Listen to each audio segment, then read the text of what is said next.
Hello everyone, my name is Greta. Welcome to my channel, welcome to my video, and go ahead and hit that subscribe button down below because I upload new videos every single week. And today's video is going to be all about my yoga teacher training and solo trip that I took to Bali. So my reasoning for doing this trip, I was in Bali last year, was because I just wanted to do a solo trip. I wanted to have that experience. I wanted to try it out, see how I did, if I liked it. And I chose Bali because it looked beautiful. It has been on my bucket list and I had never heard of anyone going there and hating it. A lot of people move out there. So yeah, that was basically why I decided to do it out there, and I wanted to do a teacher training. I've fallen in love with yoga. I've been practicing it for a couple of years, and which isn't a long time. Some people wait years and years, but I knew that I wanted to do something like this. So I found a program that I liked, booked my ticket, and went out there. So I went out there a week before my training. I traveled around the main island of Bali, and then I went and took a ferry and went to Nusa Lembonan.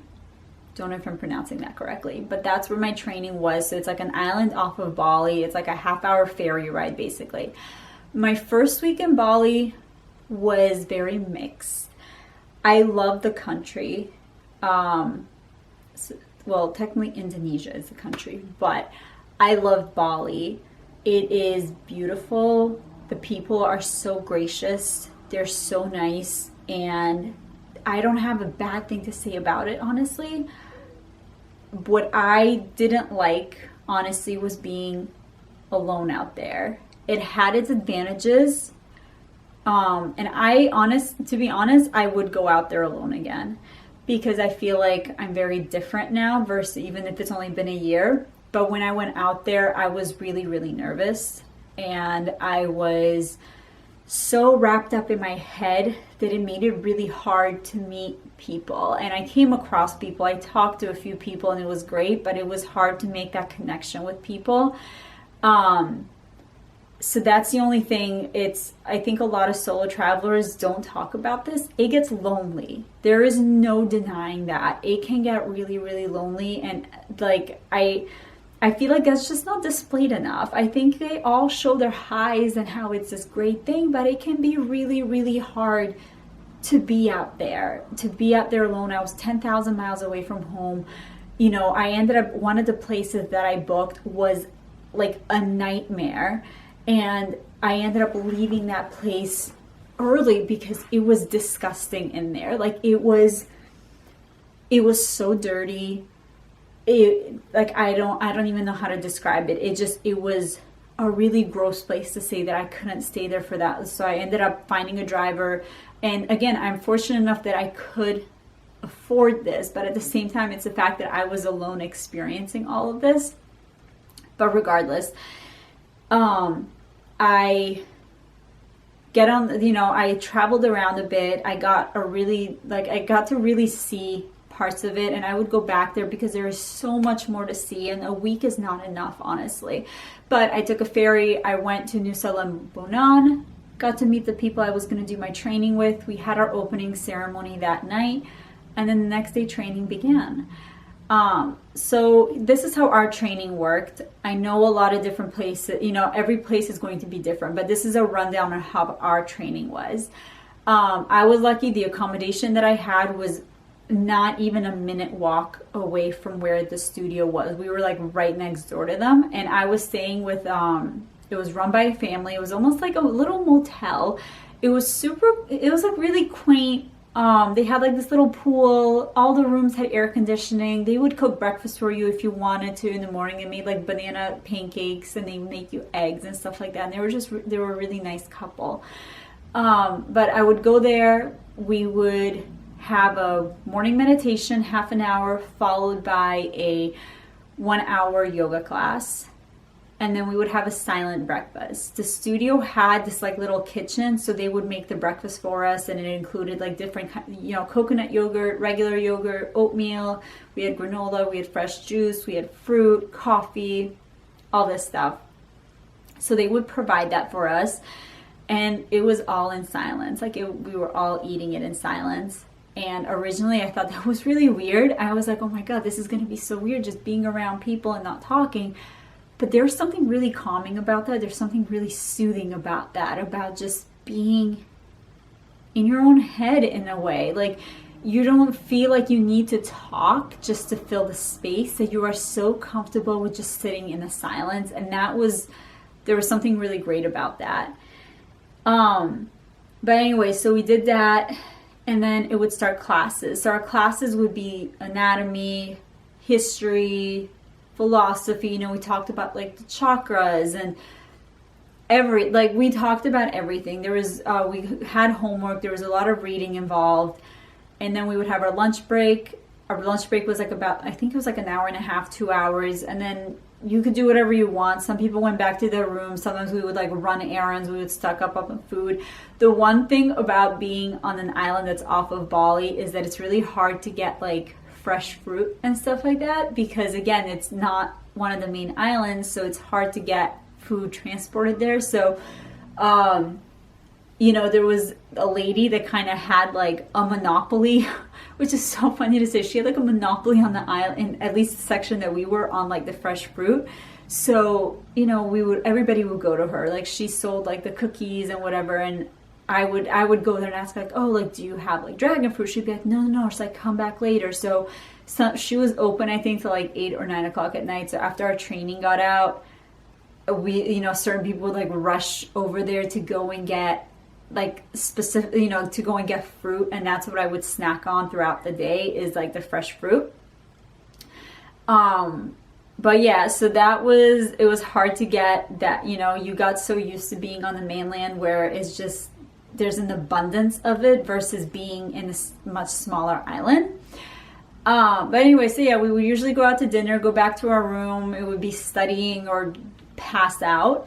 Something that I was not prepared for was the fact that it is hard. It's taxing. I never looked at yoga as being something that would tire me out, just because I was used to taking classes out here. But when you are taking an hour to an hour and a half class twice a day, every single day, wears you out. By the third week, I never wanted to take a yoga class again, and I didn't when I got back home.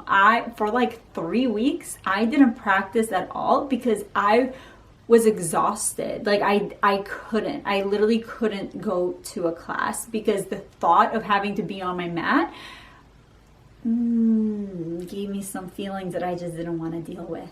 So, but yeah, so that's how I went on for 3 weeks. About halfway through the first week, or maybe closer to the end, that's when we started figuring out like how to format our classes. That's when we were learning about, flows and all that stuff. And we were writing and we started practicing on each other. So first we were just partners and we would put each other through like a 10-minute meditation, and then we would be like a meditation followed by like a 10-minute flow, and it built and built and built. So by the time the third week came around, we had a 1-hour class that we had written ourselves. And basically that last week was spent just prepping. Like I was working on my cues, we were working on our flows, I was putting myself through my own class. Like my room was like small, so sometimes I didn't even have enough room to do a yoga practice. So I would literally just be on my bed like trying to do a downward dog and how to cue into going into like a plank or whatever. So that's how the nights were spent. There were long nights. It was spent studying. It was spent reading. And some of the people there had jobs that they were doing, on their computers. So some people were up to like 2 in the morning, even later, like doing their work. So it was a lot. But ultimately that was the 3 weeks. We had Sundays off, and Sundays we usually try to do some sort of like, the first Sunday, the studio arranged for us to go snorkeling, which was a lot of fun. The second Sunday, we kind of all separated out. I know I spent half the day, basically we had like a beach day. Then we got food, like it was just super chill days, and it was great. It was a lot of fun. So that is one of the reasons why I'm so grateful for having gone out there, is the connections that I made with people. You get close to people, you share a lot of personal things through this through this training. And there were tears involved, like, but you realize something, that you're not alone, that people get where you're coming from, and we're all just human. Like, I feel like we really often, like, somehow I feel like that's something that's so forgotten, is that we all try to put up this facade that we're happy and everything is fine and we're all good. But we're all human, we all are struggling, we all have our own struggles, and we're all on our journeys. Like, ultimately, that's what it came down to. And it was just such this closeness formed, and you just got this feeling of love.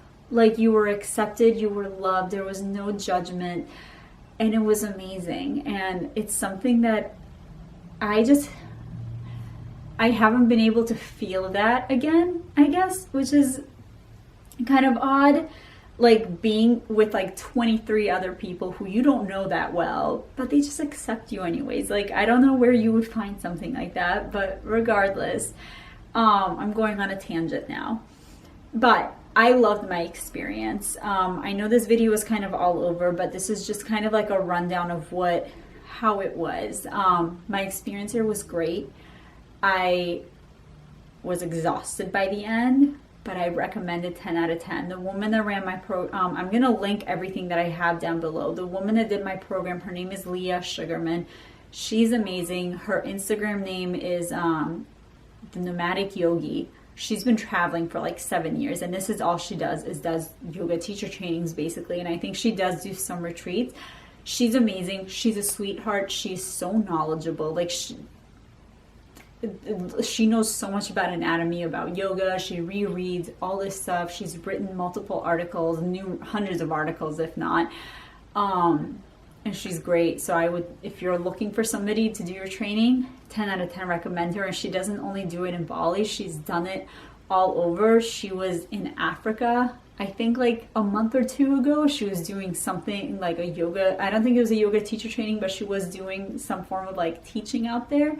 So she's just been all over, and she's just full of knowledge. Honestly, she really is.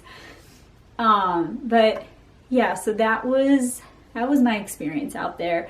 I loved it. There were long days, and if you think that you're going out there and you're gonna get like a retreat, don't do it. Dead wrong. It's exhausting. You're not gonna get a spa day. You're not getting facials. You are working your butt off out there. You're studying, you're reading, you're sitting on the floor all day, and it's exhausting, but it's so worth it. And I came back. I teach kids yoga right now, and I'm supposed to be starting up a 8-week series for adults. So yeah, I don't see myself teaching yoga full time, but I definitely see it as like a side hustle sort of thing. I see it as something just fun to be doing.